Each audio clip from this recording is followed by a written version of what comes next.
येणाऱ्या विधानसभा निवडणुकीच्या अनुषंगाने केंद्रीय मंत्री आणि महाराष्ट्र प्रभारी भूपेंद्र यादव आणि अश्विनी वैष्णव यांच्या नेतृत्वात बैठक झाली। आज ही बैठक झालेली आहे। मित्रपक्षाची कुठलीही चर्चा या बैठकीत झालेली नाही। सूत्रांच्या आधारे जाणीवपूर्वक माहितीत ठिणगी पाडण्याचं काम काही माध्यमांनी केलं। पक्षाला याबाबतीत नाराजी आहे। बैठकीत काय घडलं याचं आम्ही ब्रीफिंग करतो। माध्यमांना विनंती आहे की अशा बातम्या चालवू नये। गडकिल्ल्यावरील सर्व अतिक्रमणे हटवणे गरजेचे आहे। वेळ पडल्यास तिथल्या कोकणचे पुनर्वसन करा, पण अतिक्रमण हटवणं अत्यंत गरजेचं आहे। सुप्रिया सुळेंना केंद्रात मंत्री आणि राज्यात मुख्यमंत्री बनायची जास्त घाई झालेली आहे। त्या 5 वर्ष वाट बघावी। जनतेने ठरवलेला कौल दिलेला आहे, त्यात बदल होणार नाही। मोहन भागवत यांनी केलेल्या वक्तव्याचे मुद्दाम वेगवेगळे अर्थ काढले जातात आणि माध्यमात बातम्या चालतात। मुळात त्यांना जे म्हणायचं नसतं तेही चालवलं जातं। हे प्रकार टाळायला हवेत। येणाऱ्या विधानसभा निवडणुकीकरिता प्रभारी श्री भूपेंद्र यादवजी, सहप्रभारी अश्विनी वैष्णवजी, माननीय देवेंद्रजी यांनी काल आणि आज 30 पदाधिकाऱ्यांच्या कोर ग्रुपची बैठक आयोजित केली। या बैठकीमध्ये महाराष्ट्राच्या विधानसभा निवडणुकीच्या संदर्भाने 97,000 बूथवर बूथ सक्षमीकरण, शक्ती केंद्राचं सक्षमीकरण, मंडळ स्तरावरचं सक्षमीकरण याबद्दलची चर्चा सुरू आहे। आजही चर्चा सुरू होणार आहे। पण काल महायुतीच्या मित्रपक्षाबद्दल कुठलीही चर्चा कुठल्याही पदाधिकाऱ्यांनी बैठकीत केली नसताना माननीय एकनाथजी शिंदे, माननीय अजितदादा पवारांबद्दल कुठलीही टिप्पणी केली नसताना सुद्धा सूत्राच्या आधारावर कालच्या बैठकीला आणि आमच्या पक्षाला जाणीवपूर्वक महायुतीमध्ये ठिणगी पाडण्याचं काम काही माध्यमांनी केलं। पक्षाला याबद्दल नाराजी आहे। माध्यमांना विनंती आहे की आपण जे बैठकीत घडलं असेल त्याचं ब्रीफिंग आम्ही करतो आणि असं सूत्रांनी सांगितल्याच्या भरोशावर आपणास विनंती आहे की कुठल्याही पद्धतीची बातमी, कारण महाराष्ट्रातील मीडियाला एक उंची आहे, संस्कार आहेत। आपण दाखवलेली बातमी खरी मानतात आणि त्यामुळे जे घडलंच नाही ते घडवणे याबद्दल माझी विनंती आहे की आपल्या सर्व टीमने, मीडियाच्या सर्व संपादक मालकांना माझी विनंती आहे की आपण कृपया ज्या बाबी घडल्या नाही त्या दाखवणे हे काही राज्याच्या दृष्टीने, पक्षाच्या दृष्टीने आमचं योग्य नाही आहे। कृपया आपण सर्वांनी आमची जी प्रेस ब्रीफ आहे त्याबद्दल आम्ही पुन्हा सांगू। आजही मोठ्या प्रमाणावर बैठकी आहे।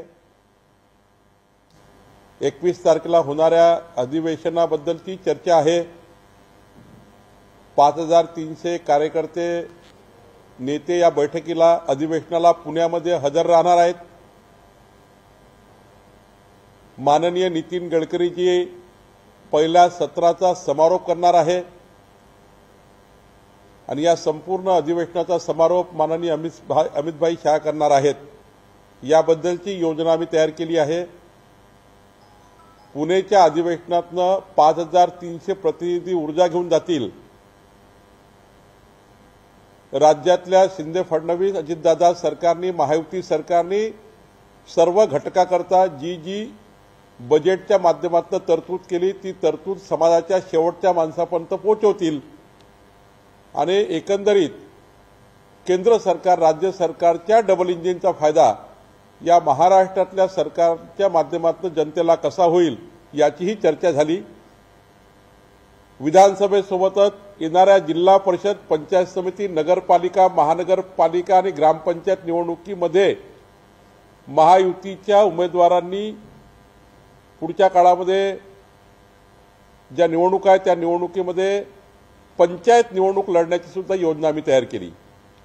आज तर पंचायत समिती स्तरावरचे नेते विधानसभेमध्ये आम्ही काढणार आहोत, नगरपालिकेमध्ये वार्डमधले नेते आम्ही निवडणुकीत काढणार आहोत, त्यांना योग्य जबाबदारी आम्ही देणार आहोत आणि महानगरपालिकेत प्रभागामध्ये आम्ही जबाबदारी देणार आहोत।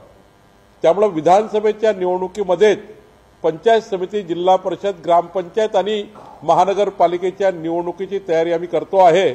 त्याची योजना आम्ही आज तयार केली आहे।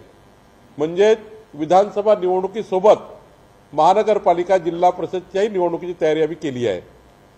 मोठ्या प्रमाणावर योजना सुरू आहे आणि मला विश्वास आहे की माननीय भूपेंद्र यादवजी, देवेंद्रजी, अश्विनी वैष्णवजी आणि आमची टीम महायुतीला प्रचंड जागेचा विजय मिळवून देईल। आम्ही योग्य पद्धतीने याची योजना तयार केली आहे। पुढच्या काळात आपलंही सहकार्य आम्हाला राहू द्या अशी विनंती मी आपल्याला करतो। महाविकास आघाडीमध्ये विकासाच्या मुद्द्यावर काहीच सुरू नाही। महाविकास आघाडी ही केवळ मुख्यमंत्री पदाकरता भांडणं करतील आणि माझा दावा आहे महाविकास आघाडी येणे म्हणजे केंद्र आणि राज्य सरकारच्या योजना बंद पाडणे। महाविकास आघाडी येणे म्हणजे मुख्यमंत्री लाडली बहिणा योजना बंद करणे।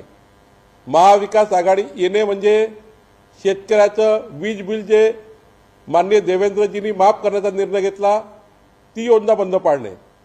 महाविकास आघाडी येणे म्हणजे 3 सिलेंडरची योजना बंद पाडणे।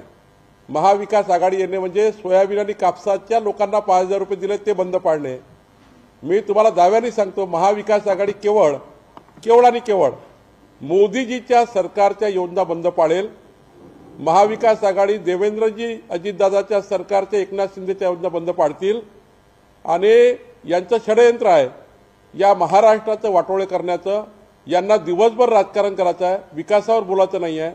मात्र महायुती सरकार मोदीजी आणि महायुतीच्या सरकारच्या माध्यमातून काम करत आहे आणि त्यामुळे मुख्यमंत्री पदाकरता योग्य निर्णय आमची महायुती योग्य वेळी घेईल। सध्या तर एकनाथ शिंदेजी मुख्यमंत्री आहे, सक्षमपणे काम करतात आहे। सर्व महायुती त्यांच्या बाजूने भक्कमपणे पाठीशी आणि महायुती रोज वाढत आहे। विधान परिषदेच्या निवडणुकीमध्ये महायुती प्रचंड मजबूत झाली आहे आणि महाविकास आघाडी खिळखिळी होत चालली आहे। मुख्यमंत्री पदाकरता 6 चेहरे महाविकास आघाडीकडून बाहेर आले आहेत।